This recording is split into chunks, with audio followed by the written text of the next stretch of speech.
جیسے بجلی کی کڑک سے انسان ڈر جاتا ہے، اسی طرح قرآن کی کچھ آیات کو سن کر انسان ڈر جاتا ہے۔ منافقین اور کافرین کے لیے جو جہنم اور عذاب والی آیات ہیں یہ ان سے ڈر جاتے ہیں۔ منافقین آیات کو اپنے لیے موت سمجھتے ہیں، خوف کا شکار ہو جاتے ہیں۔ بارش کے ساتھ روشنی بھی آتی ہے، یہاں پر مراد روشنی ہے، چمک ہے جو بادلوں کے اندر سے نکلتی ہے اور روشنی کرتی ہے۔ یہ وہ آیات ہیں جن سے دل ایک دم خوش ہو جاتا ہے، جس میں اللہ نے جنت کے وعدے اور بشارتیں دی ہیں، ان سے دل خوش ہو جاتا ہے، روشن ہو جاتا ہے۔ لیکن منافقین اس روشنی کو دیکھ کے بھی آنکھیں بند کر لیتے ہیں اور اس سے بھی فائدہ نہیں اٹھاتے۔ مومن کا رویہ اور ہوتا ہے، وہ اس پر ایمان رکھتے ہیں مگر منافق اسے نہیں مانتے، قرآن کو پڑھنے اور سمجھنے کو اپنے لیے مشکل کام سمجھتے ہیں، سننا نہیں چاہتے، عمل نہیں کرنا چاہتے، اندھیروں میں رہنا چاہتے ہیں۔ جیسے بجلی کے کچھ کڑاکے ہوتے ہیں جو کسی پر گریں تو اس کو ہلاک کر دیتے ہیں، اور اگر درختوں پر گریں تو اسے جلا دیتے ہیں۔ گھروں پر اگر اس طرح کی بجلی گرے تو گھر والے جل جاتے ہیں، اس میں ہلاکت اور موت بھی ہو سکتی ہے۔ تو جیسے جہاد کی آیات ہیں، یعنی اگر ان آیات پر عمل کرنا ہو اور جہاد پر جانا پڑے تو شاید مارے جائیں، تو یہ لوگ بہانے سوچنے لگتے ہیں کہ کسی طرح ہم جانے سے بچ جائیں، ہمیں کوئی قربانی نہ کرنی پڑے۔ نوح علیہ السلام کی قوم نے بھی ایسے ہی کیا۔ جب نوح علیہ السلام نے انہیں دعوت دی تو انہوں نے اپنی انگلیاں کانوں میں ڈال لیں۔ یہ لوگ سمجھتے ہیں کہ ہم بچ جائیں گے اور ہم امن میں ہیں، مگر اللہ سے کوئی نہیں بچ سکتا۔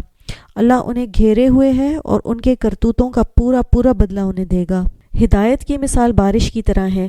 حدیث میں ہے کہ اللہ نے مجھے جو علم دے کر بھیجا ہے اس کی مثال تیز بارش کی طرح ہے جو زمین پر برسے۔ صاف شفاف عمدہ زمین بارش کو جذب کر لیتی ہے، سبزہ اور گھاس اگاتی ہے، جبکہ سخت زمین پانی کو روک لیتی ہے۔ پھر لوگوں اور جانوروں دونوں کو اس سے فائدہ پہنچتا ہے، کھیتی باڑی بھی کرتے ہیں۔ صاف اور چٹیل زمین پر یہ بارش پڑتی ہے تو نہ پانی رکتا ہے اور نہ اس پر سبزہ اگتا ہے۔ یہی مثال اس شخص کی ہے جس نے اللہ کے دین میں سمجھ حاصل کی، اس نے خود سیکھا اور دوسروں کو سکھایا، اور یہی اس شخص کی مثال ہے جس نے سر تک نہ اٹھایا، نہ اللہ کی ہدایت کو قبول کیا جو میں لے کر آیا ہوں۔ مومن کے لیے قرآن باعث اطمینان ہے، منافق کے لیے اندھیروں کا باعث ہے۔ وہ قرآن سننے کے باوجود اسے سمجھ نہیں پاتے، جبکہ اہل ایمان کے ایمان میں اضافہ ہوتا ہے اور منافق کے شک میں ہی اضافہ ہوتا ہے۔ منافق احکامات سے ڈرتا ہے جبکہ مومن احکامات کو قبول کرتا ہے۔ منافق پہ احکامات بجلی بن کر گرتے ہیں، نماز اور روزے کا حکم اس پر بجلی بن کر گرتا ہے، اور ان کے لیے زکوٰۃ میں بھی شکوک و شبہات ہوتے ہیں۔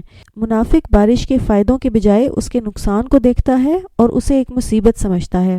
مومن خیر پر نظر رکھتا ہے اور ہر مصیبت کے وقت یہ سوچتا ہے کہ یہ وقتی طور پر ہو رہا ہے۔ بادل بھی چھٹ جائیں گے، اندھیرا بھی دور ہو جائے گا، اس کے بعد فضا بھی صاف ہو جائے گی، آسمان بھی نیلا نظر آئے گا، زمین بھی ہری بھری ہو جائے گی اور سبزہ آئے گا۔ مومن اس کو رزق سمجھتے ہیں۔ مومن اور منافق کے نقطہ نظر میں بھی فرق ہوتا ہے۔ اگلی آیت ہے آیت نمبر 20۔ اعوذ باللہ من الشیطان الرجیم۔ بسم اللہ الرحمن الرحیم۔ يكاد البرق يخطف أبصارهم كلما أضاء لهم مشوا فيه وإذا أظلم عليهم قاموا ولو شاء الله لذهب بسمعهم وأبصارهم إن الله على كل شيء قدیر۔ قریب ہے کہ بجلی اچک لے ان کی آنکھیں، جب بجلی ان پر چمکتی ہے تو وہ اس کی روشنی میں چلنے لگتے ہیں، اور جب ان پر اندھیرا ہوتا ہے تو ٹھہر جاتے ہیں، اور اگر اللہ چاہے تو ان کے کان اور ان کی آنکھیں چھین لے، یقیناً اللہ ہر چیز پر خوب قادر ہے۔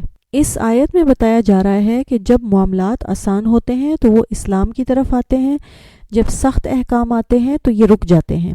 اللہ چاہتا تو ان سے ان کی آنکھیں، کان اور زبان چھین لیتا اور یہ حق سے بالکل ناواقف رہ جاتے، لیکن یہ جتنی دلچسپی لیتے ہیں صرف اتنی ہی اللہ نے ان کی سماعت اور بصارت یعنی دیکھنا اور سننا باقی رکھا ہے۔ جب یہ بجلی چمکتی ہے اور ان کے لیے روشنی ہوتی ہے، کوئی فائدے کی چیز نظر آتی ہے، پھر دین کی طرف آ جاتے ہیں۔ بجلی بار بار چمکتی ہے اور بار بار اندھیرا ہو جاتا ہے۔ اسی طرح منافق بھی ڈاواں ڈول ہوتا رہتا ہے، کبھی دین کی طرف آتا ہے، کبھی دین سے دور ہو جاتا ہے۔ خلاصہ یہ ہے کہ یہ لوگ اپنی مرضی کی آیات پر عمل کرنے والے ہوتے ہیں۔ یہ منافقین کی پہچان ہے، دین میں پورے کے پورے داخل نہیں ہوتے۔ جہاں دین میں کوئی فائدہ نظر آتا ہے اپنی مرضی کی آیات لے لیتے ہیں، آگے آتے ہیں، جب کوئی قربانی دینی پڑتی ہے تو پیچھے ہٹ جاتے ہیں۔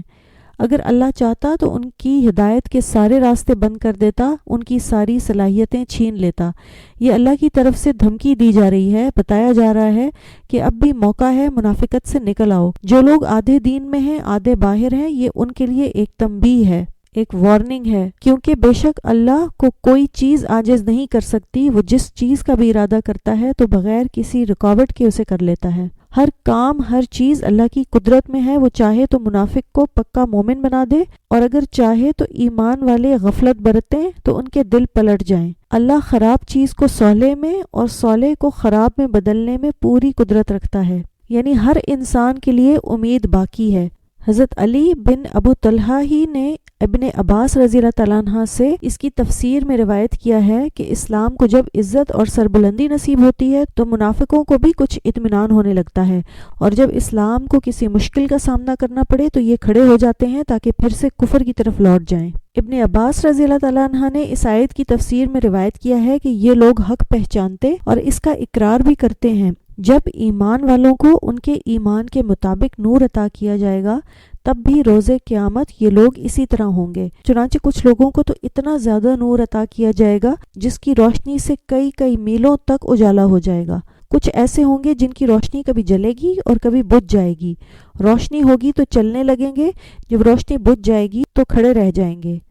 اور کچھ وہ ہوں گے جو روشنی سے بالکل محروم ہوں گے، اور یہ خالص منافق ہوں گے، جن کے بارے میں اللہ تعالیٰ نے سورہ حدید میں فرمایا ہے، جس کا ترجمہ ہے: اس دن منافق مرد اور منافق عورتیں مومنوں سے کہیں گے کہ تم ہمارا انتظار کرو کہ ہم بھی تمہارے نور سے روشنی حاصل کریں، تو ان سے کہا جائے گا کہ پیچھے کو لوٹ جاؤ اور وہاں نور تلاش کرو۔ اور مومنوں کے بارے میں اللہ تعالیٰ نے سورہ حدید میں فرمایا: اس دن آپ ایمان والوں اور ایمان والیوں کو دیکھیں گے کہ ان کا نور ان کے آگے آگے اور ان کے دائیں دوڑتا ہوگا۔ کہا جائے گا آج تمہیں ایسے باغوں کی بشارت ہے جن کے نیچے نہریں جاری ہیں، وہ ان میں ہمیشہ رہیں گے، یہی بہت بڑی کامیابی ہے۔ سورہ تحریم میں اللہ تعالیٰ فرماتا ہے: اس دن اللہ پیغمبر کو اور ان لوگوں کو جو ان کے ساتھ ایمان لائے ہیں رسوا نہیں کرے گا، بلکہ ان کا نور ان کے آگے آگے اور داہنی طرف یعنی دائیں طرف روشنی کرتا ہوا دوڑتا ہوگا، اور وہ اللہ سے التجا کریں گے کہ اے پروردگار، ہمارا نور ہمارے لیے پورا کر دے اور ہمیں معاف فرما، بے شک تو ہر چیز پر خوب قادر ہے۔ ابن ابو حاتم نے عبداللہ بن مسعود رضی اللہ تعالیٰ عنہ سے سورہ حدید کی اس آیت کے بارے میں روایت کیا ہے کہ وہ اپنے اعمال کے حساب سے پل صراط سے گزر جائیں گے۔ کچھ لوگوں کا نور پہاڑ کی طرح ہوگا اور کچھ کا کھجور کے درخت کی طرح۔ سب سے کم نور اس شخص کا ہوگا جس کی روشنی اس کے انگوٹھے میں ہوگی، اور وہ بھی کبھی جلے گی اور کبھی بجھ جائے گی۔ حضرت ابن عباس سے روایت ہے کہ روز قیامت اہل ایمان میں سے ہر ایک کو نور عطا کیا جائے گا۔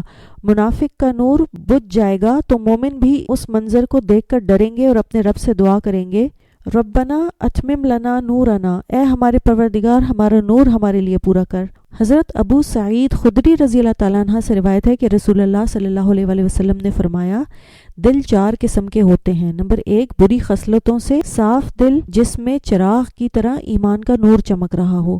دوسرا، وہ دل جس پر مضبوطی کے ساتھ غلاف بندھا ہو۔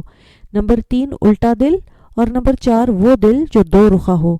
صاف شفاف دل سے مراد مومن کا دل ہے جس کا چراغ اس کا نور ہے۔ غلاف میں لپٹے ہوئے دل سے مراد کافر کا دل ہے۔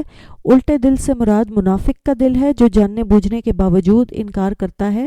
اور 2 رخے دل سے مراد وہ دل ہے جس میں ایمان بھی ہو اور نفاق بھی ہو۔ اس میں ایمان کی مثال اس سبزے کی طرح ہے جو پاکیزہ پانی سے پروان چڑھ رہا ہو، اور نفاق کی مثال اس پھوڑے کی سی ہے جس میں پیپ اور خون بڑھتا ہی جاتا ہو۔ اب ان میں سے جو مادہ بڑھ جائے وہ دوسرے پر غالب آ جاتا ہے۔ ان اللہ علی کل شیء قدیر کے بارے میں ابن عباس رضی اللہ تعالیٰ عنہ فرماتے ہیں کہ اللہ تعالیٰ اپنے بندوں کے بارے میں جو ارادہ فرمائے، انہیں سزا دے یا معاف فرما دے، وہ ہر چیز پر قادر ہے۔ ابن جریر فرماتے ہیں کہ اللہ تعالیٰ نے اس مقام پر اپنی یہ صفت کہ وہ ہر چیز پر قادر ہے اس لیے بیان فرمائی ہے کہ اس نے منافقوں کو اپنے عذاب اور اپنی گرفت سے ڈرایا ہے اور بتایا ہے کہ وہ ان سب کا احاطہ کیے ہوئے ہے، اور وہ ان کی سننے اور دیکھنے کی طاقت کو ختم کرنے پر بھی قادر ہے۔ تو ہمیں اپنے بارے میں نفاق سے ڈرنا چاہیے کہ کہیں ہم قرآن مجید کے کسی حکم کے بارے میں یہ نہ کہیں کہ یہ بہت مشکل ہے، اس سے زندگی مشکل ہو جائے گی، یا یہ ہم سے نہیں ہوگا اور ہم سے لوگ کٹ جائیں گے۔ حسن بصری نفاق کے بارے میں کہتے ہیں کہ مومن ہی نفاق سے ڈرتا ہے اور منافق اس سے بے خوف ہوتا ہے، منافق نفاق کے بارے میں نہیں ڈرتا۔ سارے صحابہ نفاق سے ڈرتے تھے۔ جب انسان نفاق سے ڈرتا ہے اپنی اصلاح کرتا رہتا ہے، جب ایمان کمزور ہونے لگے تو واپس پلٹنا چاہیے، ایسی چیزوں کی طرف جانا چاہیے جس سے ایمان بڑھے، اور یقین ہونا چاہیے کہ اللہ تعالیٰ ہر چیز پر قادر ہے۔ عبداللہ بن عمرو رضی اللہ تعالیٰ عنہ سے روایت ہے کہ نبی صلی اللہ علیہ وآلہ وسلم نے فرمایا، 4 خصلتیں ایسی ہیں جس میں یہ ہوں وہ پکا اور خالص منافق ہے، اور جس میں ان میں سے کوئی ایک ہو تو اس میں نفاق کی ایک خصلت موجود ہے، حتیٰ کہ اسے ترک کر دے۔ نمبر 1، جب اس کے پاس امانت رکھی جائے تو اس میں خیانت کرے۔ نمبر 2، جب بات کرے تو جھوٹ بولے۔ نمبر 3، وعدہ کرے تو اس کی خلاف ورزی کرے۔ نمبر 4، جھگڑا کرے تو حق اور ناحق کا لحاظ نہ رکھتے ہوئے گالی گلوچ اور غلط باتوں پر اتر آئے۔ اللہ تعالیٰ ہمیں توفیق دے کہ ہم قرآن پاک کو اچھے سے سمجھیں اور اس کو اپنے عمل میں لے کر آئیں، اور اللہ تعالیٰ ہم سب کو نفاق سے محفوظ رکھے، آمین یا رب العالمین۔ سبحانک اللہم و بحمدک، اشہد ان لا الہ الا انت، استغفرک و اتوب الیک۔ السلام علیکم و رحمۃ اللہ وبرکاتہ۔